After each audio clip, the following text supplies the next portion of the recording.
Hello and welcome to another episode of Concerned Veterans for America's Congressional Conversations. I'm Russ Duerstine, the Executive Director of Concerned Veterans for America, and it is my privilege to be in Congressman Bost's home district here in Illinois.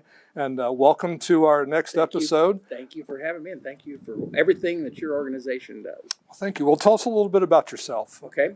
My name is Mike Bost. I'm the chairman of the VA committee. I have been a member of Congress for 9 years now. I spent 20 years in the state legislature in Illinois prior to that. Born and raised here in southern Illinois. My wife Tracy and I have 3 children, 11 grandchildren. I am a veteran. I am the son of a veteran. I am the grandson of a Marine veteran. I'm a Marine. I had one uncle that was a Marine, a Vietnam Marine, victim of the ultimate oxymoron, friendly fire. Friendly fire. But he was 100% disabled, but has had a very good life. Okay, good. Now my son is a lieutenant colonel in the Marine Corps at this time. He is a reservist. He was active for many years. He's also a sitting judge in the state of Illinois. And my grandson, not his son, but my daughter's son, is an F-18 mechanic in Miramar, California. He's picking up sergeant here shortly. So we come from very much a military family, and that's why it's very personal to me. Awesome. We share a rich history in military family service. I have a son that still serves. I was Air Force, but my son was Marine. Now he's in the Army. And so I love Marine families. You've got a rich Marine family. That, to me, makes you an expert in what veterans go through because you have it all around you. Can you tell me a little bit about how that enables you to serve this district and serve the committee when it comes to veteran issues? Yeah, let me tell you that I have faced many of the issues that the veterans face. Let me tell you this. I am a peacetime veteran. I went in during the Iran hostage situation, got out in late 1982. So as far as and we as veterans, and that's one thing that you and I know and understand. All veterans are veterans, don't get me wrong. Right. But certain ones meet certain qualifications based on, are you a reservist? Were you a combat veteran? Were you a decorated combat veteran? Were you a disabled veteran? All of these things are weighed out, and I know and understand. So that's one advantage that I have. The other advantage is to try to explain. So in Congress, if you're there's a chairman and the ranking member in the House, chairman, ranking member in the Senate.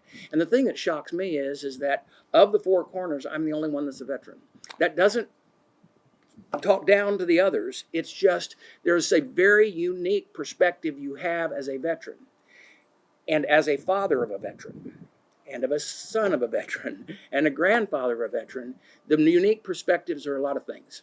One, you know how the family's heart rips out when you send your son or daughter into a combat zone. It's much harder. It's much harder. Yes. You want to fight the TSA line and run by itself and go, no, send me. Yeah. And so when we passed the Mission Act, which was an improvement of the Choice Act of 14. Act. Yeah. Right. It was to hopefully get the VA to understand that this isn't a suggestion, it's a law. Okay? Now, we've all heard, if you've seen one VA, you've seen one VA. But what we have to do with the committee quite often is get reports back and then go, whether it's my district or somebody else's district with the committee, and go and say, here's the law. Because some of them do it well. Yep. Some of it do it well. But if you're in one of those visions that doesn't do it well, then we need to know about it, because the reality is the VA was not built for the VA. The VA was built for the veteran. Well said. Well said. And that's what we've got to make sure that they remember. Now, let me tell you, a majority of the people that work at VA do, okay? But that small percentage, the 5 to 7% that are out there for themselves, that protect the bureaucracy and or their union, and I'm not an anti-union guy, but if they protect themselves over the veteran, that's not what we do. And my job and our committee's job is to make sure that's the case, and that when someone needs help, and it is the case where with our women veterans, they're the fastest growing veterans that we have. They are, yes. And we have to make sure, now VA's getting better. They really are getting better at, and depending on where you're at, some of the best women's services are available. But if they're not, there are places out in the community that can provide that service better, and we need to make sure that if you are a woman veteran, you go out and receive those services in the community. No questions asked. You mentioned the Mission Act 2018. It was implemented in 2019. One of the observations I thought was very interesting was, one, it was so popular. A lot of veterans didn't they weren't as crazy about it when they first heard about it. They're like, I like my VA. They provide good services. Nobody wants to see that. Like your VA, you could still go to your VA. And they didn't want to see that go away. But there was a lot of people who were hurting that wanted to be able to use that choice. One of the things I noticed was that as veterans voted with their feet and went to get community care, I saw the VA actually make improvements where customer service is like, competition is really why. Competition is great. It's absolutely great. But then we saw COVID hit, and we saw a new administration that went as far as taking down, they allowed the VA Mission Act website to be taken down.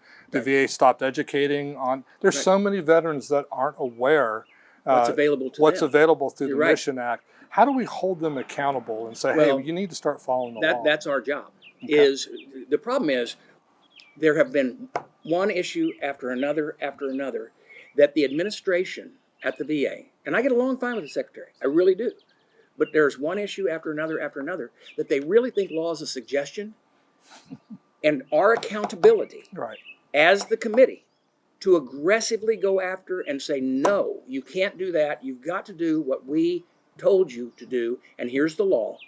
And and sad thing is, quite often we have to sue them. Yeah.